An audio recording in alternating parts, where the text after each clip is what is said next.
Hare Krishna, Krishna Krishna, Hare Hare, Hare Rama, Rama Rama, Hare Hare.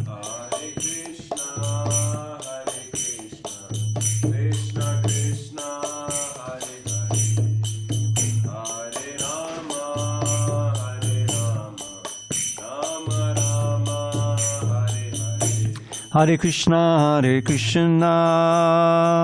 Krishna Krishna, Hare Hare, Hare Rama, Rama Rama, Hare Hare.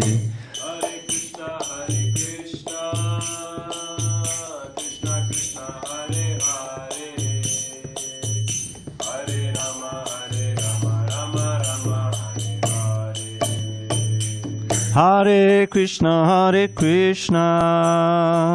Krishna Krishna, Hare Hare, Hare Rama, Rama Rama, Hare Hare.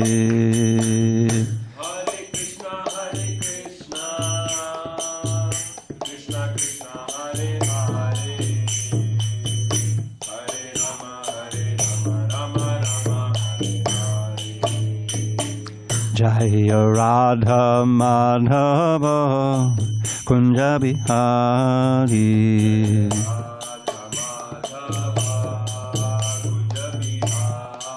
Jaya Radha Madhava Kunja Bihari.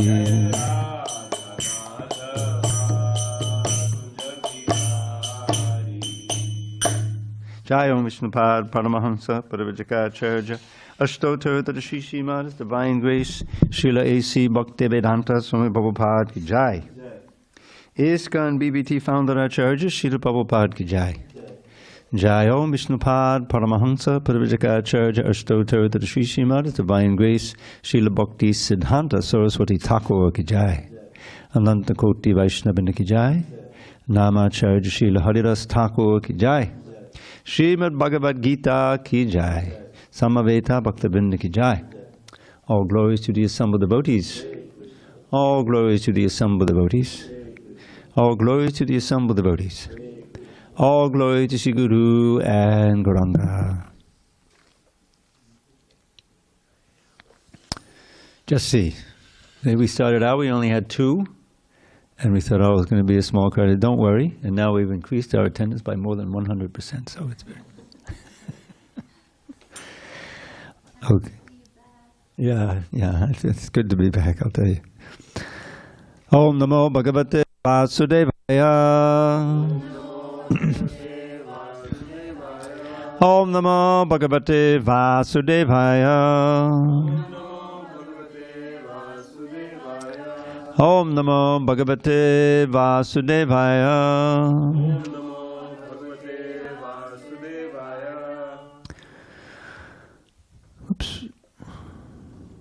On this 3rd day of October 2023 in San Diego, we're reading from Srimad Bhagavad Gita as it is, translation and commentary by His Divine Grace A.C. Bhaktivedanta Swami Prabhupada. We are in chapter 2, contents of the Gita summarized, text 31 at the bottom of page 98. Swadharmam api chaveksha na vikampitum arhasi dharmyad dhi yudhach treyonyat chatriyasya navidyate swadharmapi chaveksha navikampitum arhasi dharmyadhi yudhatreyonyat chatriyasya navidyate swadharmam api chaveksha navikampitum arhasi dharmyadhi yudhatreyonyat chatriyasya navidyate Sadharmam api chaveksha navikambitum arhasi dharmyadhi yuddhacheyonyat Kshatriyasya na vidyate. Go ahead, Arjuna. Sadharmam api chaveksha navikambitum arhasi Dharmyadhi yuddhacheyonyat dharmya.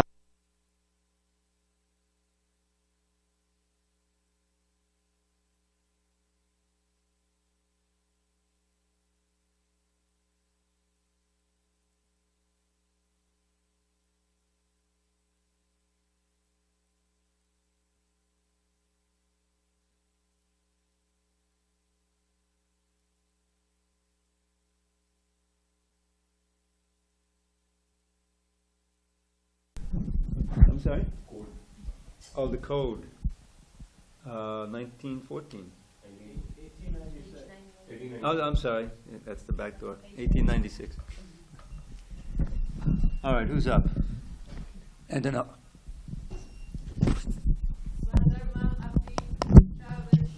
Sadharmam api chaveksha navikambitum arhasi dharmyadhi yuddhacheyonyat Kshatriyasya na vidyate. Abby, you want to try? Not yet? It's okay. It's all right. You? Sadharmam api chaveksha navikambitum arhasi dharmyadhi yuddhacheyonyat Kshatriyasya na vidyate. Anyone online? Swadharma api chaveksha Sadharmam api chaveksha navikambitum arhasi navikambitum arhasi dharmidadi yuddhacheyonyat dharmyadhi yuddhacheyonyat Kshatriyasya na vidyate. Kshatriyasya na vidyate. Sadharmam api chaveksha Sadharmam api chaveksha navikambitum arhasi navikambitum arhasi dharmyadhi yuddhacheyonyat dharmyadhi yuddhacheyonyat Kshatriyasya na vidyate. Kshatriyasya na vidyate. Thank you. Okay. Word by words.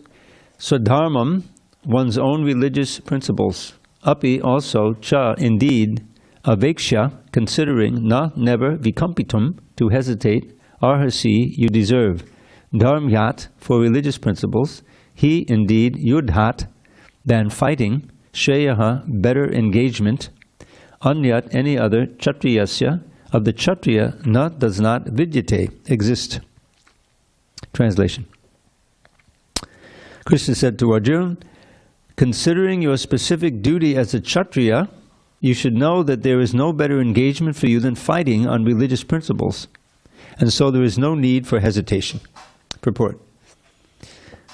Out of the 4 orders of social administration, the second order, for the matter of good administration, is called kshatriya.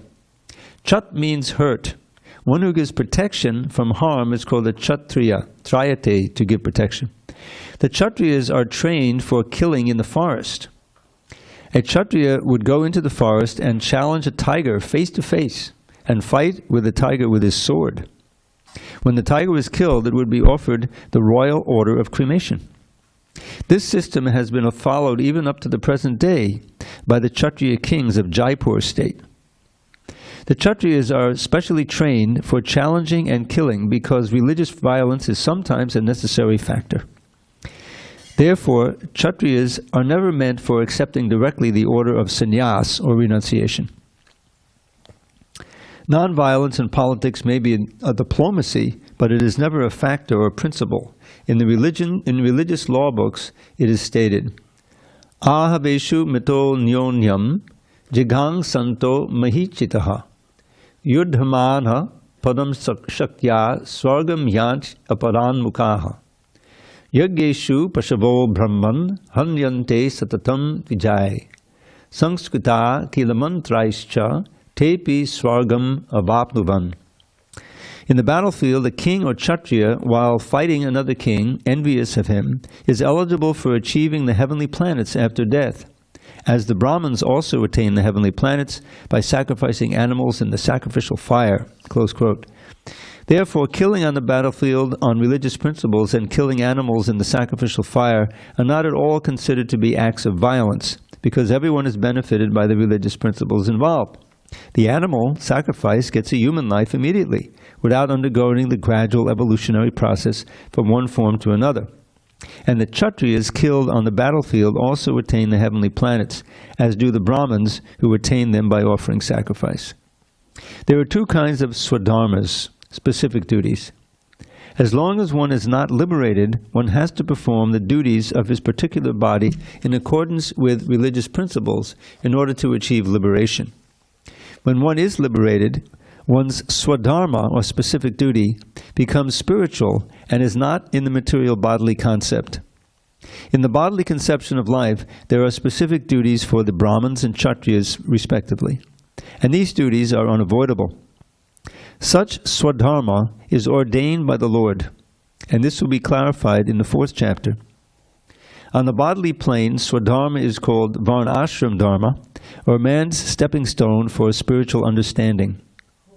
Human civilization begins from the stage of varnashram dharma, or specific duties in terms of the specific modes of nature of the body obtained.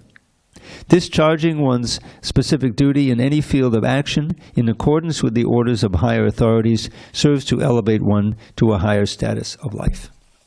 Om Jnana Timirandasya Jnanandana Shalakaya Chakshu Unmilitam Mena Tasmai Shri Gurave Namaha. I was born in the darkest of ignorance, but my spiritual master, Srila Prabhupada, opened my eyes with the torchlight of knowledge. I offer my humble obeisances unto him and to all members of Sri Parampara. So, there's a distinct shift now in Krishna's emphasis. For those last 20 verses from 211 to 230, which we just finished yesterday, it was all about the soul. It was all about the soul, how the soul is eternal, the body is temporary. Therefore, you're not really killing anyone, and you shouldn't hesitate. In other words, he chastised Arjuna for lamenting for what is not worthy of grief, namely the physical body. What really counts is the soul. And Arjuna would be doing best thing for everybody, even those who he kills, because they'll be killed in Krishna's presence, in which case they'll be elevated automatically. But aside from that, he will be helping Krishna to fulfill his mission. We find out in the 4th chapter that Krishna appears very occasionally, once in the day of Brahma. Who remembers how long a day of Brahma is? How long? 3 trillion years. 311.40 billion years. That's his lifetime. This is a day is more like 640 million years, something like that. It's twice, because one day, when Prabhupada talks about the day of Brahma, it's the 12 hours.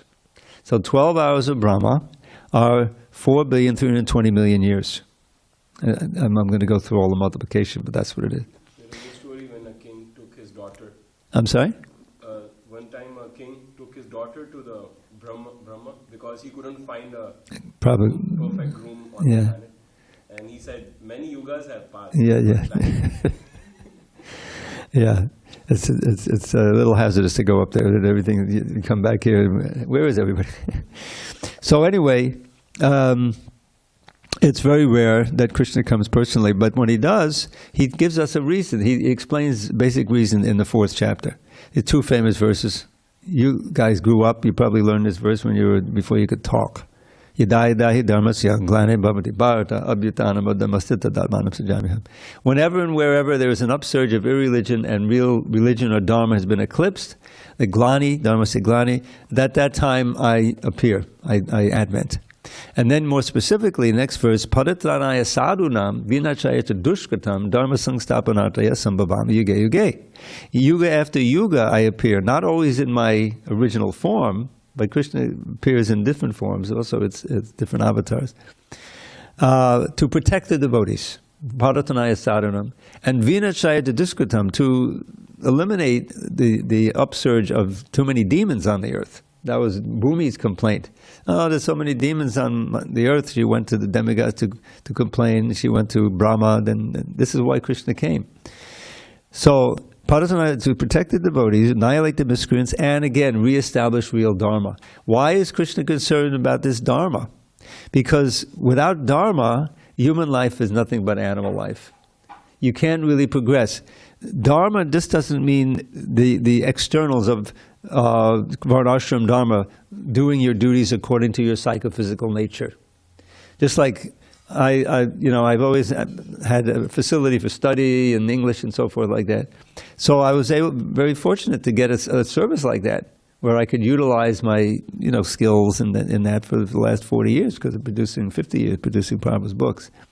So even in Krishna consciousness also there's some of that. Prabhupada, especially when in the farm communities, he wanted us to establish like Varnashram, that there would be administrators and there would be certainly farmers, cow protection, and plenty of manual workers like that. But what's the purpose of it all? That's explained in the Bhagavatam. In the second chapter, he says, Atak pumbir dvija shreshta Varnashrama vibhagasha Svanachittasya dharmasya sangsiddhir haritoshanam. It all comes back to this, is that the perfection, he's speaking to Dvija Shrestha, this is Sutta Goswami speaking to this very exalted gathering in Naimisharanya, where he re-spoke the Bhagavatam. But he heard it when Shukadev spoke it to Pariksit. And you can just imagine how clear and calm their minds were. 18,000 verses, and he heard it and he memorized them all. We have trouble. We go over and over and over to memorize the verse. We have to go over next day. But just hearing once, you can imagine. And some of them were in verses. They were long prose passages.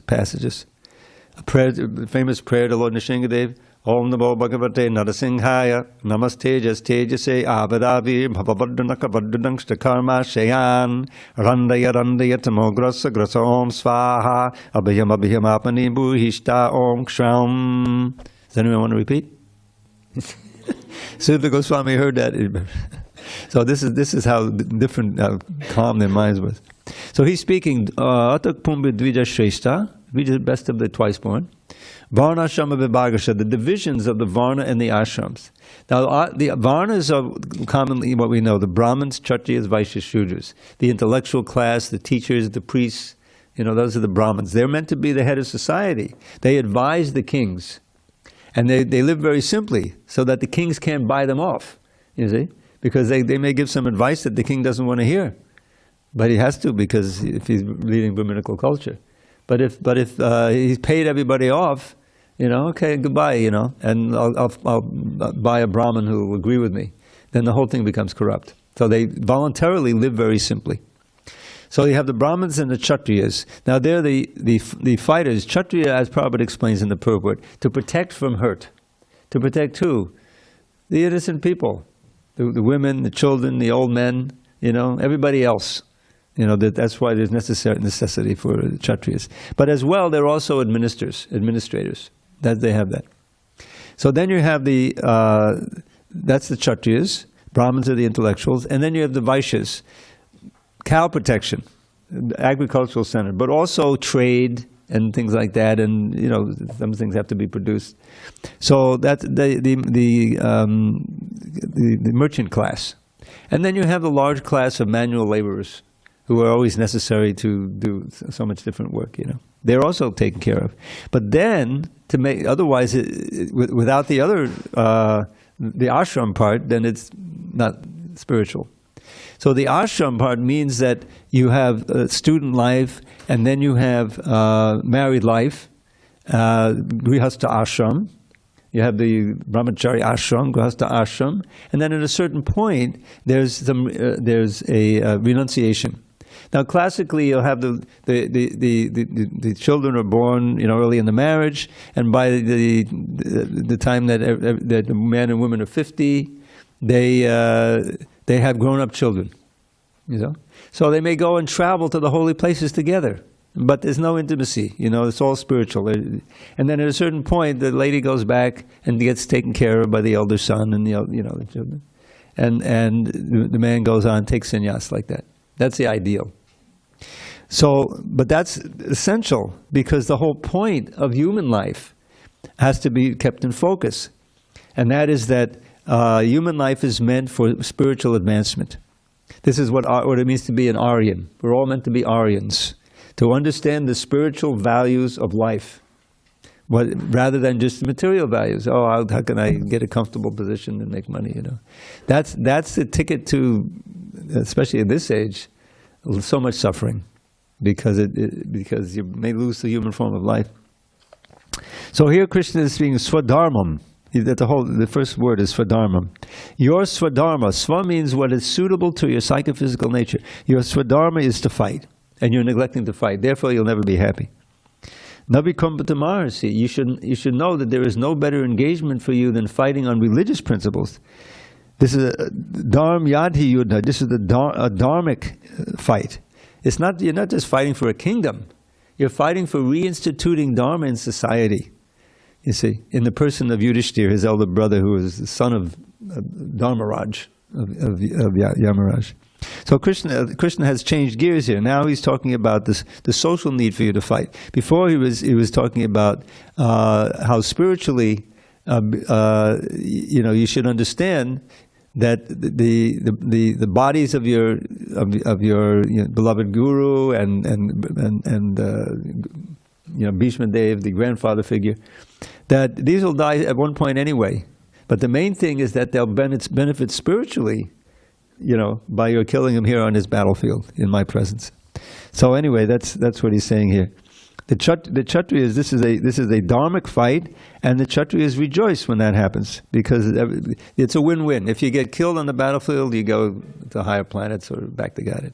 And if you are victorious, then you're able to serve me by overseeing the dharmic kingdom.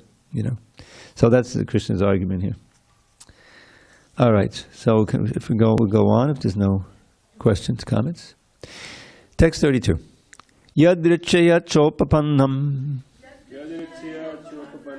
swagadvaram sukhina chatriya parta labante yuddhamidrisham. O Partha, happy are the Kshatriyas to whom such fighting opportunities come unsought, opening for them the doors of the heavenly planets. Purport. A supreme teacher of the world, Lord Krishna condemns the attitude of Arjuna, who said, I do not find any good in this fighting. It will cause perpetual habitation in hell. Such statements by Arjuna were due to ignorance only. He wanted to become non-violent in the discharge of his specific duty. For a Kshatriya to be on the battlefield and to become non-violent is the philosophy of fools. In the Parashara Smriti, or religious codes made by Parashara, the great sage and father of Vyasadeva, it is stated, Kshatriyo hi praja rakshan shastrapani padandayan nirjitya padasainyadi chitim dharmena palayet. The Kshatriya's duty is to protect the citizens from all kinds of difficulties. And for that reason, he has to apply violence in suitable cases for law and order. Therefore, he has to conquer the soldiers of inimical kings. And thus, with religious principles, he should rule over the world. Parashara Smriti 161. Considering all aspects, Arjuna had no reason to refrain from fighting. If he should conquer his enemies, he would enjoy the kingdom. And if he should die in the battle, he would be elevated to the heavenly planets, whose doors were wide open to him. Fighting would be for his benefit in either case. So, if you think carefully, and if you know something about the Gita, this is a definite, a little side argument, because ultimately Krishna condemns going to the heavenly planets. right? In chapter 7, chapter 9.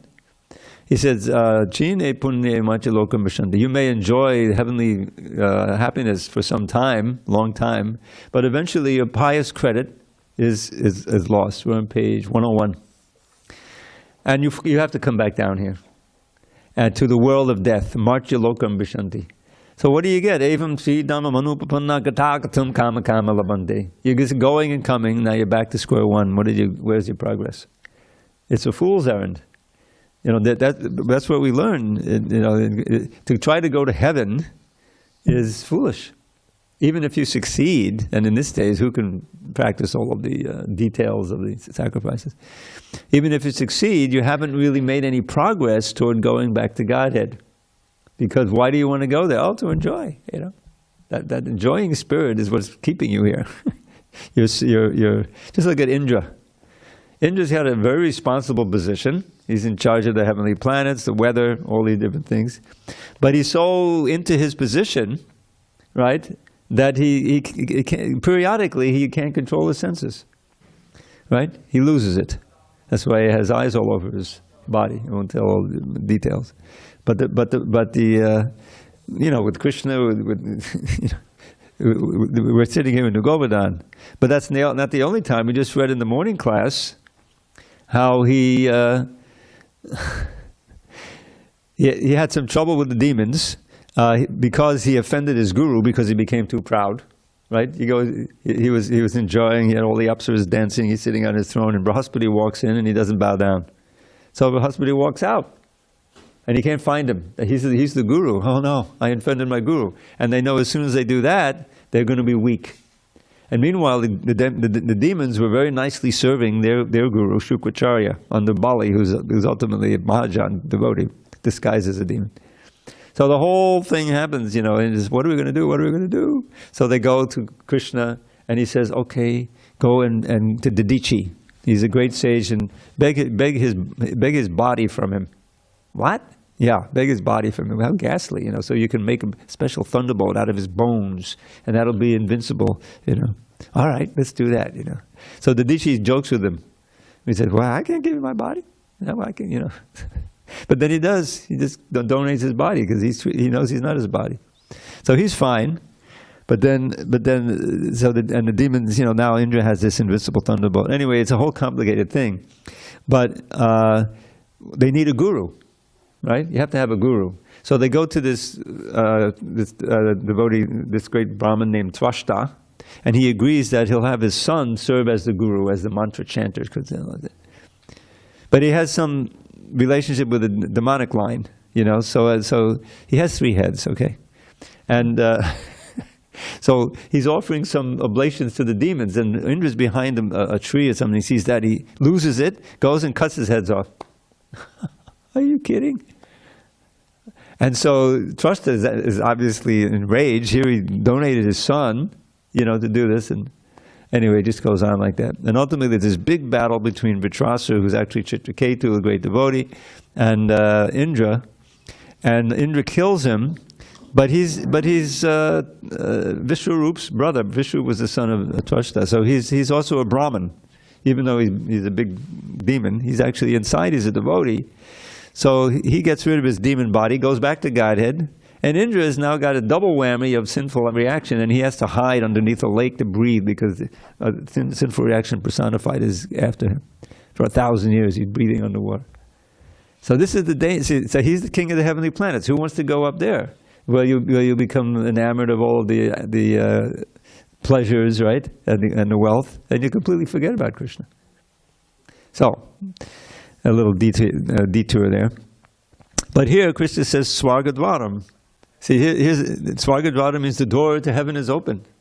So Krishna is saying, here's another reason why, you know, it's a no-lose situation. If you win, then you'll enjoy the kingdom. If you lose, then you go to heaven, you get a better kingdom. So he's introducing these few verses on this basis, but it's ultimately that's not the argument that get him. It's that this is what I want. You know that you should serve me, and you surrender. And then at the end of the book, he says, "Yes, I'll do as you say."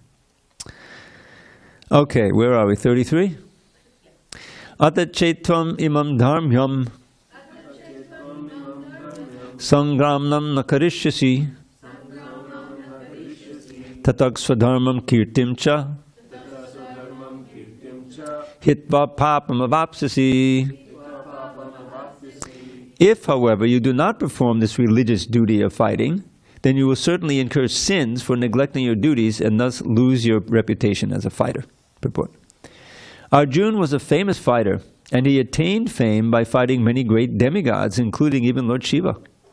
After fighting and defeating Lord Shiva in the dress of a hunter, Arjuna pleased the Lord Shiva and received as a reward a weapon called the Pashupatastra. Everyone knew that he was a great warrior. Even Dronacharya gave him benedictions and awarded him the special weapon by which he could kill even his teacher, Dronacharya.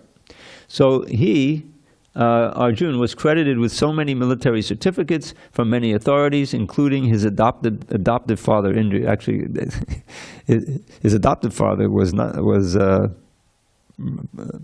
Prithu, not Prithu, Pandu.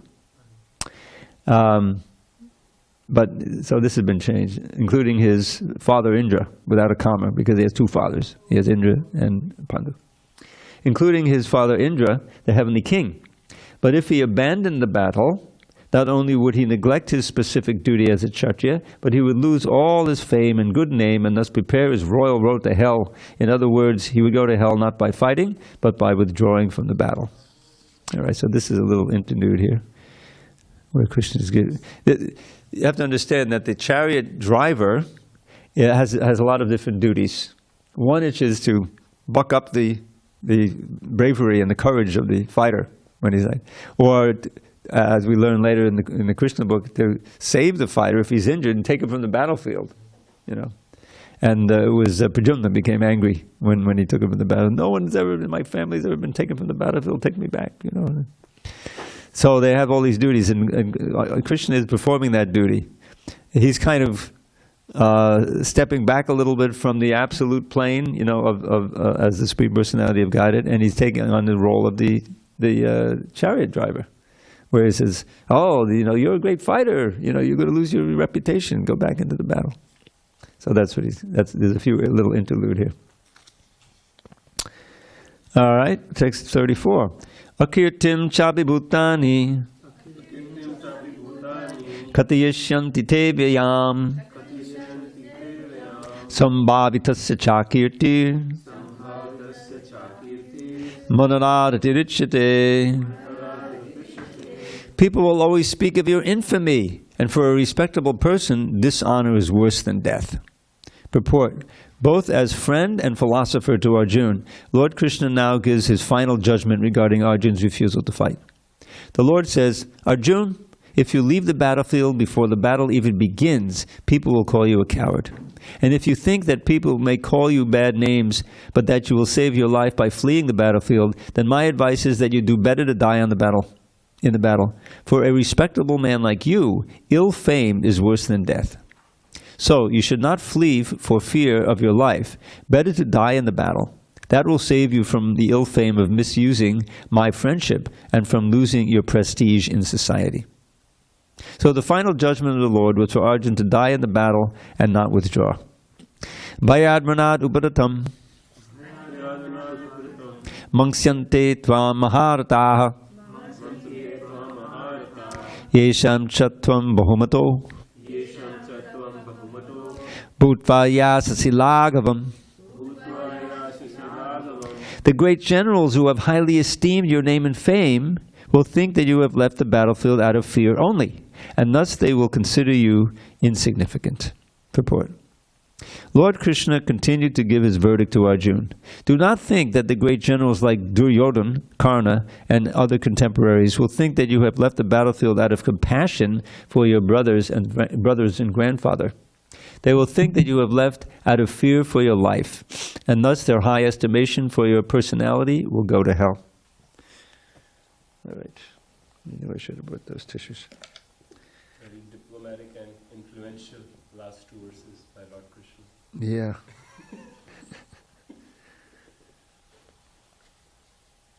Sorry.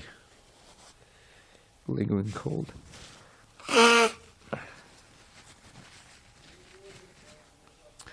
All right, back to the battle. 32, right? 36. 36, okay. 36, well. Yeah. The light is red, so I'm going to... Oh, this light is red. That was already changed. That one's fixed. Yeah, he put it. I'll change that. Okay.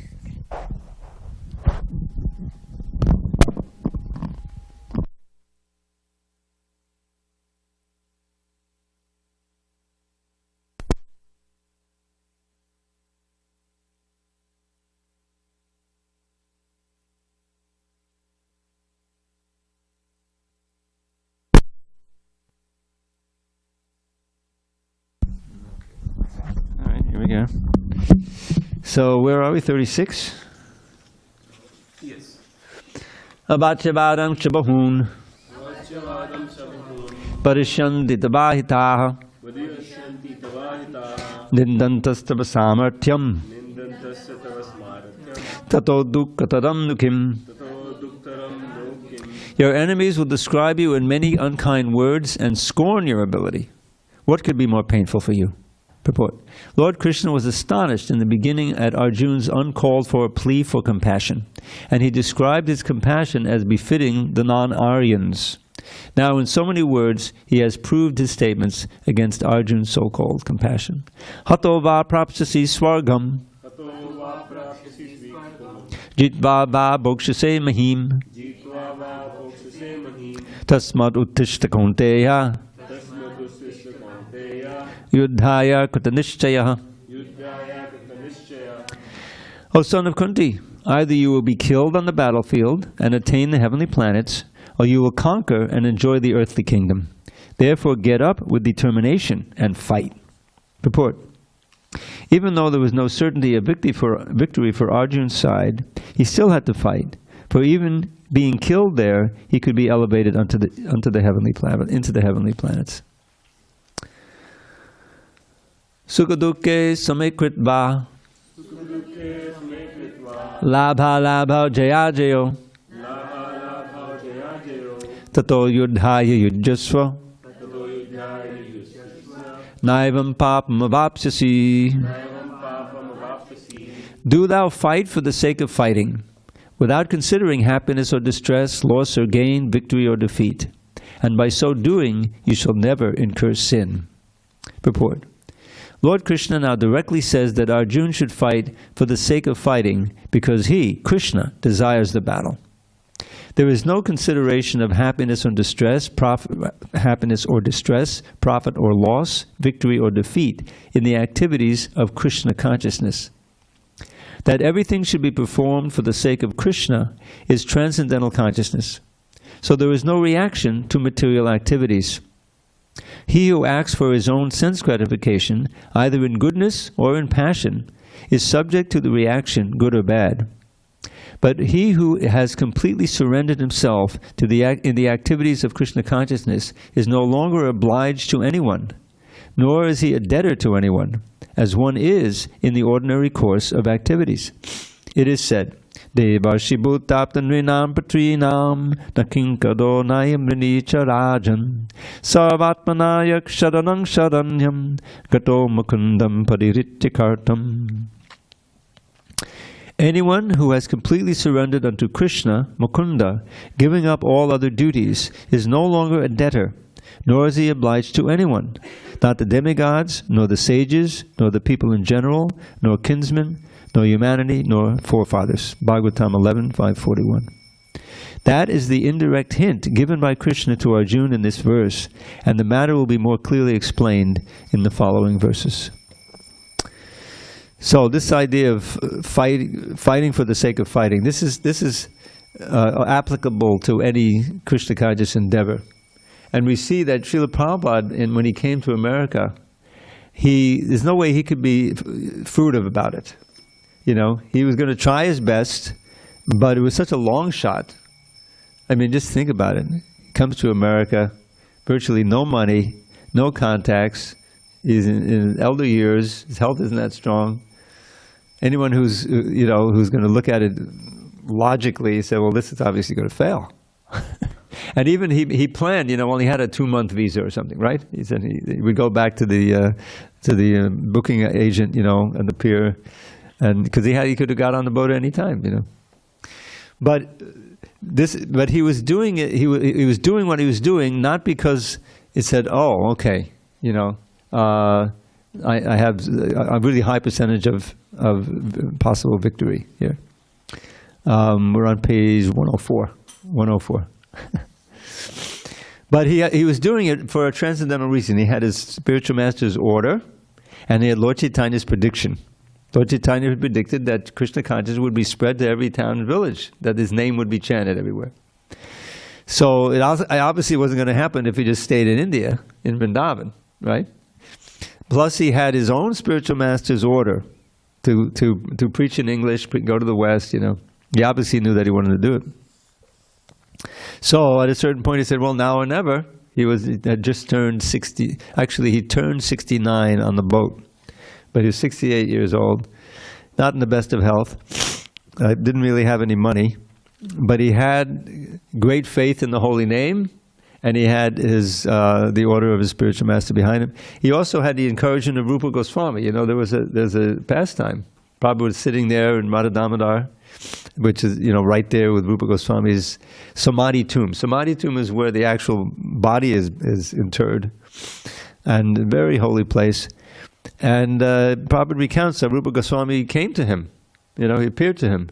He said, you just write those books and you go to America, and we'll take care of everything.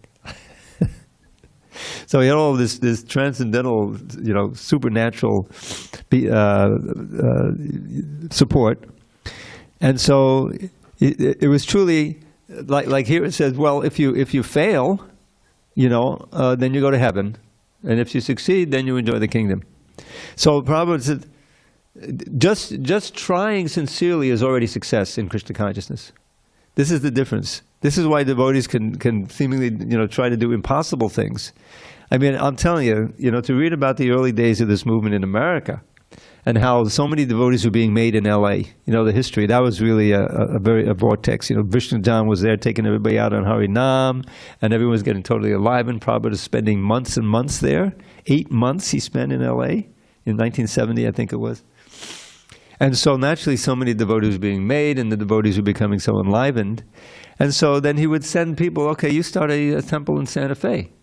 You go up to Seattle. You know what I mean? And devotees would go, 1 or 2 devotees, and with their faith in Prabhupada, you chant Hare Krishna on the street, and get a Sunday feast, a formula. This is how the seeds were planted in America, and you had so many temples, And Shivananda said he knew German somehow. Oh, UK, you go to Germany, see if you can start a center there. One guy goes to Germany, and gets a few, devotees, What to speak of that wonderful the six devotees, the 3 couples who we sent to London. They didn't have a place to stay. They didn't have the connections there. Somehow you read the story. It's a wonderful story. When the sun shines? Bradshaw wrote a wonderful book, and Mukunda Maharaj in his book Miracle on 2nd Avenue. There's a lot of recounting that. So, Prabhupada could feel the divine force. Krishna wanted it, Lord Chaitanya wanted it, his guru wanted it, and he was the vehicle for spreading it. He had ultimate faith in the holy name and in the order of his spiritual master. So it's very much like that. Sukha dukkhe samekritva. Do thou fight for the sake of fighting. You just preach for the sake of preaching, for the sake of Krishna. You don't worry about the results. You try your best, and then it's up to Krishna, and if you keep trying your best, then gradually you get more and more empowered to do the service, and before you know it, you're distributing $500 a day in books. We have 3 devotees who go out every day. And, oh, they all 3 went out. Okay, they did $1,000 yesterday. Oh my God, these are incredible scores. So all of that is very auspicious. So this is in that mood. Fight for the sake of fighting, without considering happiness, loss or gain, victory, defeat. By so doing, you shall never incur sin. And then there's this important verse. Forgive me. Time out. One more.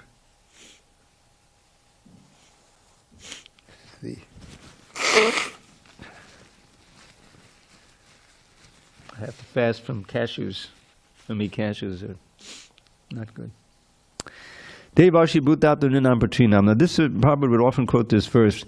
This is describing how we're debtors. As soon as we come into this world, we owe our parents, we owe the demigods for sending rain and the sun. Our servants, people in general, animals, all of these things make it possible for us to live in this world. And so we owe, just like, the sun. We're getting the free sun. Well, if you don't pay your electric bill, the electric is turned off. So we have to, perform some sacrifice for Surya, like that. And like the Vijbasis for Indra, we send the rain, like that. But the second half of the verse says, because you're debtor to the devas, to the rishis, the teachers, to the people in general, to your relatives, and to forefathers, to your servants, all these rini. Rini means debtors. But the word na is in there. Sarvatmana yaksharanam sharanyam. If you take shelter, with your whole being, you take shelter of one who's taken shelter of Mukunda, then all of your debts are eradicated. It's just like if you have a lot of different credit cards, and you just consolidate them into one, and you just pay that one thing every So you just get up in the morning, chant Hare Krishna, Hare Krishna, Krishna Krishna, Hare Hare. You won't be in debt, So this is an important verse because otherwise we have all this entanglement in the material world. But if you just focus on pleasing Krishna, of following bhakti yoga, then you're able to stay aloof even in the material world. You don't get entangled. You're not going to go to heaven. You're certainly not going to go to hell. You're going to make progress in going back to Godhead. It may take a few lifetimes, but how many millions and billions of lifetimes have we had already? It's just like that. It's definitely a win-win situation. All right. Any comments or questions? Yes, Antonella. Now what are we going to do? We have a live mic, hopefully. Okay. Hare Krishna. Hi, Bo. So just a curiosity. So the Islam also has the concept of fighting really prominent. Fighting? So, fighting, like the holy war, and, which is spiritual. I mean, things go corrupted. We don't want to get into that. But I think at the root is very spiritual. So I wonder if Islam kind of came after our Bhagavad Gita, right? I'm sorry? The Islam, the Quran came after the Bhagavad Gita. Yeah, definitely. So I wonder if maybe they were inspired by the Bhagavad Gita, or their concept of fighting could have been taken from our concepts, or... I think that probably this is a research project that you can do, because I have no idea. I have no idea. Yeah. Just try to visualize, Prabhupada comes to America, and I was in the middle of it. Most of you are too young, but this was the middle of the Vietnam War. And that lasted from, when did we get into that? In the mid-60s, early 60s. No, it was into the 70s when they finally, it was over. And it just went on, and a whole generation of young people were affected by it. I was one of them. It was good, because otherwise I probably would have, settled into my college career and become some professor or something.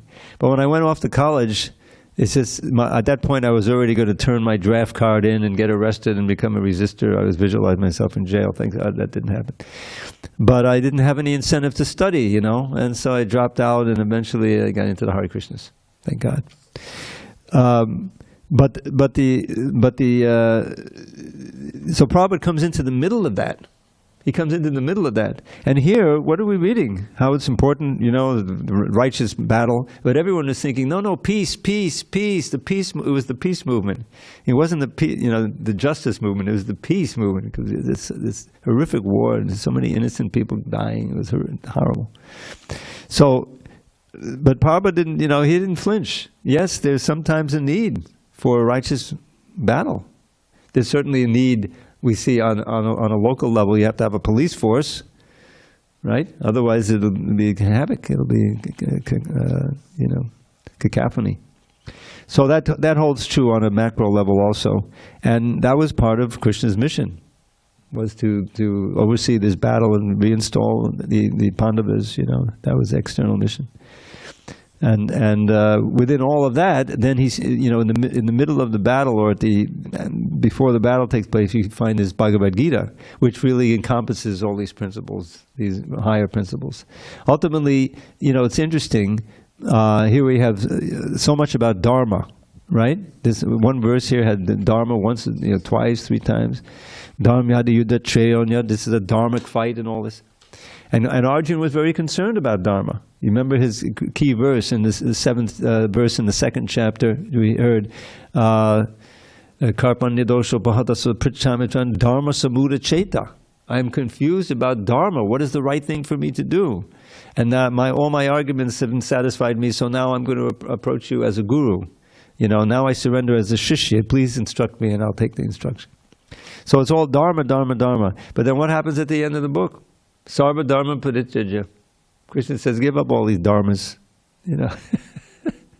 Just surrender unto me completely. That'll take care of everything. That's the supreme dharma, actually.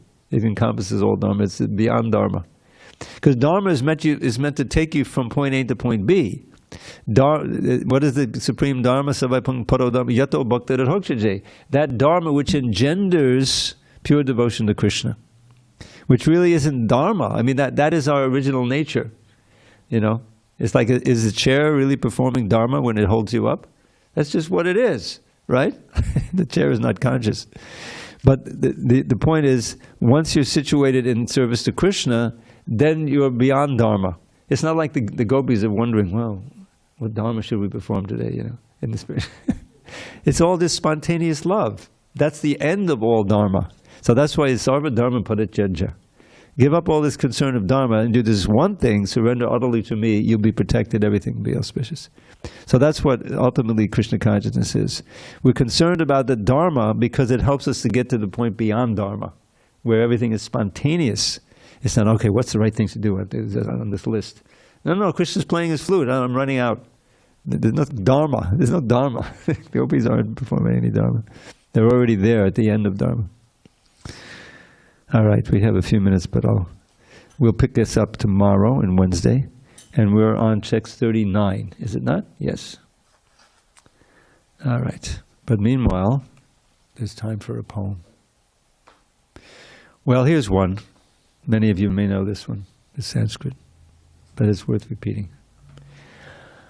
Cheto darpanam arjanam baba mahadavagni nirvapanam shreyak kaidavachandrikavatadhanam vidyavadhu jivanam anandam bhudivardhanam pratipadam purnamitaswadanam sarvatmasnapadam param vijayate Shri Krishna Sankirtanam. This I could actually honestly say is a seminal verse. You know this one? I like the beat, okay. Wait till you listen to the meaning. You can see how everything, the whole movement is founded on this verse, actually. Lord Chaitanya spoke this verse, he wrote it. All glories to the chanting of Sri Krishna's holy names, which easily extinguishes samsara's blazing flames by polishing the lust-encrusted mirror of the heart. That chanting is the waxing moon that knows the secret art of causing the white lotus of good fortune to unfurl its petals far and wide throughout this bleak and blighted world.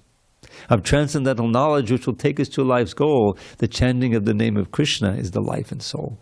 The ocean of ecstatic bliss floods far beyond its bounds wherever Krishna's merciful and mystic name resounds.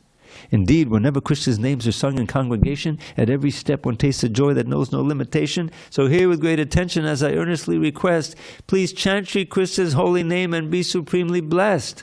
The soothing nectar of the name will bathe your consciousness, bestow pure love for Krishna, and eradicate distress. This is Lord Chaitanya's basic teaching, and that's the foundation of our whole movement.